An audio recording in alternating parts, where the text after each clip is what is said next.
Tiens, vous vous êtes déjà demandé à quoi ressemblait un nouvel an en Écosse? Oui.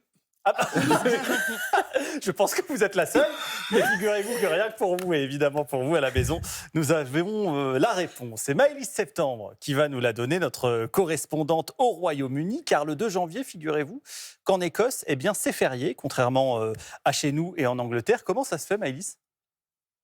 Eh bien la raison, écoutez bien, c'est que les Écossais font historiquement plus la fête que les Anglais et même que nous les Français pour le nouvel an qu'ils appellent Hogmanay. Alors depuis les années 1970, ils bénéficient d'un jour férié supplémentaire le 2 janvier car la fête là-bas s'étale sur plusieurs jours entre processions au flambeau, défilés de vikings, grandes parades, feux d'artifice, cornemuses et danses traditionnelles pour célébrer les racines vikings et païennes des Écossais.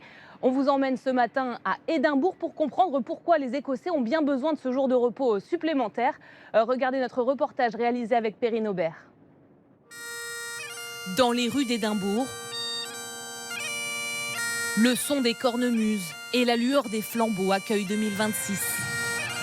Parmi les bonnes résolutions de la capitale écossaise chaque année, voir les choses en grand pour le nouvel an, appelé ici Hogmanay. Avec non pas un, mais 4 jours de célébration traditionnelle, laissés en héritage par les Vikings au 8e siècle. Alors dans la foule, des Vikings modernes, venus spécialement des îles Shetland pour cette fête immanquable. C'est génial d'être ici.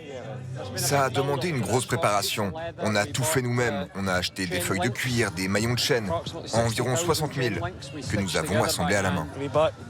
Et on a pris de la laine des Shetland pour ces tuniques traditionnelles. Et qu'est-ce que ça implique d'être un Viking ?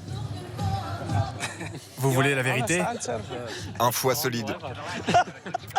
Et peu importe si nul ne sait exactement d'où vient le nom Hogmanay, les Écossais font honneur à ces traditions millénaires, année après année. Des flambeaux pour éloigner les mauvais esprits, de la cornemuse, du haggis et toujours en fanfare. Les Écossais ne boudent pas leur plaisir.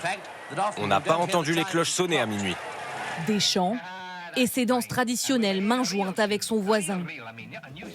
Aujourd'hui, ce goût d'authenticité attire chaque année les touristes par dizaines de milliers pour assister aux fameux 4 jours de fête de Hogmanay. La fête du Nouvel An ici est mondialement célèbre. Ça faisait 2 ans que je voulais venir, alors je suis content d'être là. Nous venons de Brisbane en Australie. Nous sommes venus spécialement pour les célébrations à Édimbourg. C'est quelque chose dont nous nous servons pour éclairer les nuits sombres d'hiver ici à Édimbourg. On célèbre ces rites qui remontent à des festivals païens. C'est tout simplement un spectacle extraordinaire. Un spectacle qui vaut bien un jour férié supplémentaire pour les Écossais le 2 janvier. Le temps de se remettre de ces célébrations qui jouent les prolongations.